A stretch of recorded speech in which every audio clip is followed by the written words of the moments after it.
How's it going, everyone? This is Daniel. In this video, we are going to be talking about Tesla stock and the overall stock market. We're going to be talking about exactly why Tesla stock went up today, what could potentially happen for Tesla stock and the overall stock market. We have some important inflation data coming out this week. We're also going to be talking about Elon Musk Twitter deal, what could potentially happen with that, and also how that could affect Tesla.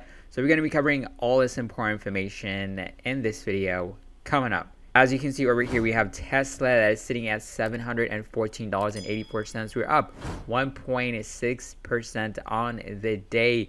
When you look at the overall stock market and Tesla stock, as you can see, we had the overall market, which also edged higher. We have Amazon stock split that happened.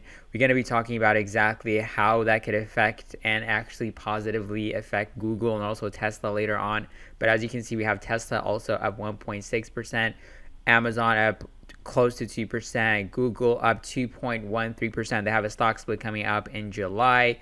Apple up 0.52%. Overall, we edged higher a little bit. So when you look at some of the important news that we got from Tesla, as you can see over here, we have the Elon Musk and Twitter deal that is still shaky right now. We don't know what's going to be happening, but Elon Musk is definitely taking action, planning to back away from his Twitter deal. So he filed with the SEC. Later on, we're going to be watching a deal breakdown of exactly what could potentially happen with the deal.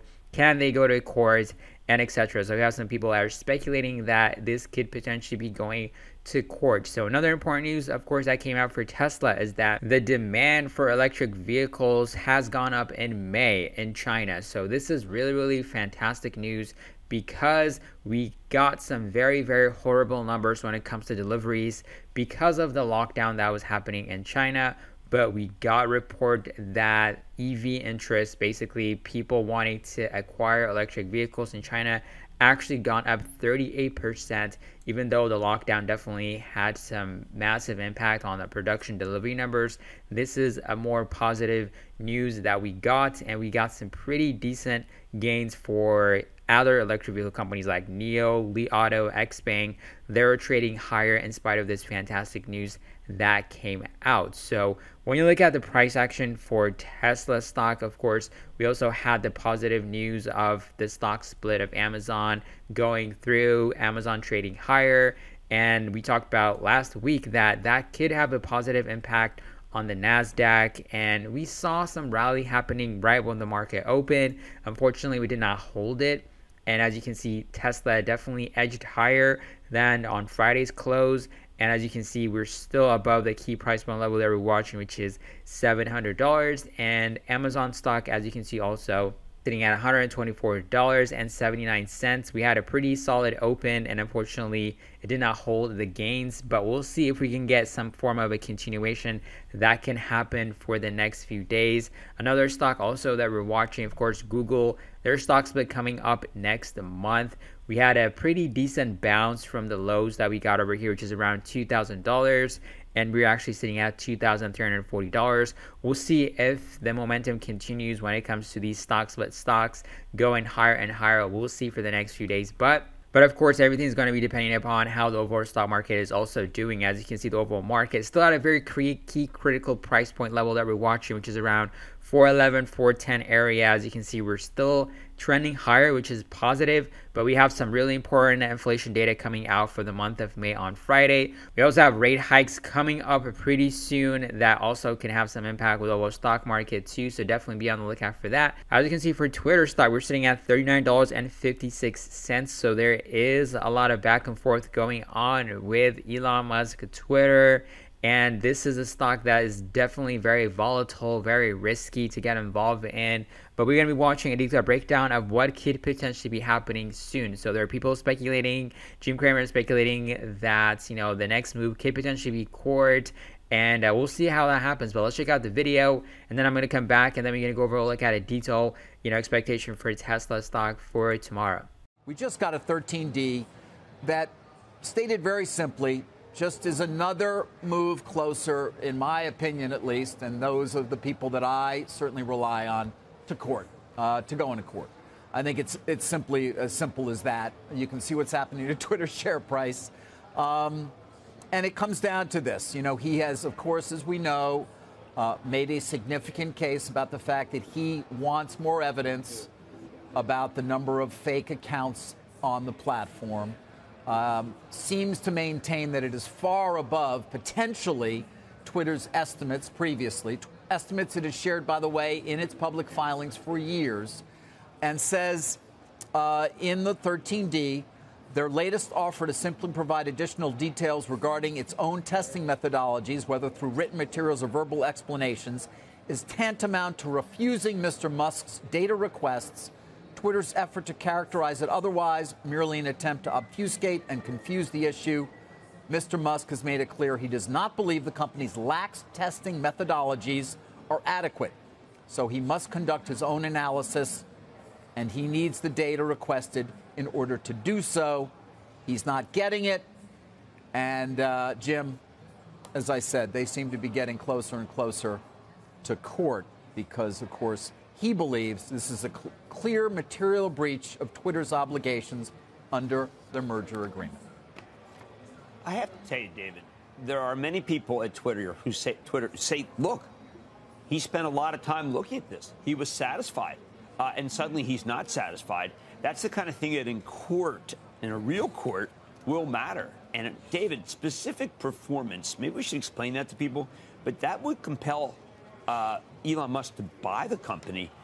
Maybe this is all to get away from specific performance. David, does it have a leg to stand on? It's unclear to me that it does. Remember, he waived due diligence. That was his choice. He waived business due diligence in order to get the deal done very quickly, and he did. And so he was relying, prior to signing that deal and the NDAs that came along with it, he was relying on public information. Now, clearly, he has plenty of data analysts at his disposal, and one would expect that they are telling him something very different than what Twitter tells the world in terms of the number of fake bots, spam accounts on the platform, Jim. I don't know what that number is. He clearly wants to know it. He was not able to ascertain it based on public information because he waived due diligence. And if they get to court, he's going to have to prove that this is a breach. It could be very difficult for him to do in Delaware, but that would seem to be what he is setting out to pursue right now. Well, look, I think when you think about what's going to happen, a lot of the things that have happened to Elon that we hear about are with the SEC, which is civil. This will be civil, too, but there'll be a judge. There'll be an actual process. And I think that it won't be done in the court of public opinion anymore. So, David, I mean, it's entirely possible, as flamboyant, as exciting, and as great as Elon has been with manufacturing, in a court, his buoyant personality won't play toward him. David, I think that we're going to hear about this forever. We're going to get a lot more Elon fatigue. We are, although forever's coming quickly, because remember on Friday we talked about this, Jim. They've already gotten Hart-Scott. They passed it. There's not going to be a second request. The antitrust review here is done, or is not going to take long. So you could see a vote on this deal within a couple of months. So it's going to play out pretty soon. And the next step, I've asked this question many times already, which is, why isn't Musk already in breach of the merger agreement, since he's clearly not using his reasonable best efforts, as he's obligated to do, to get the deal done? But there's been a choice made on the Twitter board not to push this, not to sue him at this point, sort of take the offensive, so to speak. But one would expect it will end up in Delaware court. Now, to your point, now, and it's important when you brought up about specific performance, that is on the equity. In other words, he is obligated under his contract to come up with the money, the equity. There is one out for him, and that's the financing from Morgan Stanley. If that were to go away for some reason, no reason that you can think of right now, then he would simply be left having to pay a reverse termination fee of roughly $1 billion. So for Tesla stock for tomorrow, we might expect some form of a rally or consolidation to happen. As you can see, we're getting higher. We're making lower highs going higher. We're still staying above this $700 key price point level that we're watching. If the momentum continues with what's been going on with Amazon stock split news, the Nasdaq edged higher. We also have Google stock going up. So if the momentum continues, we might potentially see Tesla stock going higher to around 720 to 730. If you get also some more information about this Elon Musk Twitter deal that is going on, we might also see some form of a pop, because really, if Elon Musk does not acquire Twitter, Tesla investors are actually more optimistic about Tesla, because in a way, this Tesla stock is definitely being used as a collateral when it comes to Elon Musk acquiring Twitter. So that is going to be another important headline to watch out for Tesla. So be on the lookout for that. Of course, if everything does not go as planned, and if some surprise news happens, Elon Musk talks about some bad thing about the economy or anything like that happened like last week, we might potentially see Tesla. We might potentially see Tesla, going and testing the $700 price point level. So that's going to be key price point level that we're watching. So, but let me know in the comments below, what do you think about Elon Musk Twitter deal? Should he back out from this deal right now? Let me know in the comments below. I'd love to hear your opinion. Of course, if you're new to the channel too, make sure you subscribe to the channel, turn on notification bell, hit the like button. But I'll catch you guys on another video. Have a wonderful day.